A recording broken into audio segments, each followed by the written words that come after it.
এমআইটিতে এসেছি পবন সিনহার ল্যাবে, যেখানে আমি পোস্টডক করেছি। কিন্তু সেখানে একটা অদ্ভুত, আমাদের মানে চা খাবো আমি এখন পুরোনো ল্যাবে, কিন্তু সেখানে একটা অদ্ভুত জিনিস দেখলাম, বেঙ্গল স্পাইস টি।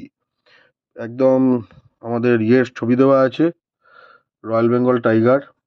এখানে এটাকে মোটামুটি নারকোল গাছ, বাংলার ধান ক্ষেত সব আছে, এবং বেঙ্গল স্পাইস এরকম একখানা, মানে বাংলাকে কেন্দ্র করে একখানা পুরো ব্র্যান্ডিং করেছে, বোঝা যাচ্ছে।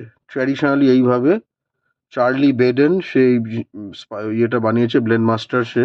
তার মানে ভেবে দেখো, বাংলাকে এরকমভাবে মার্কেটিং করছে, দেখে যতটা গর্ব লাগছে, খুব ভালো লাগছে। আমেরিকায়, এটা আমেরিকায় একদম, এই যে বুঝতেই পারছো কোম্পানিটা কোথাকার।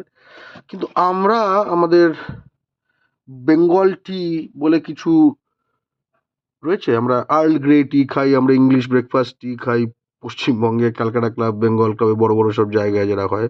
বেঙ্গল টি দেখো আমেরিকা।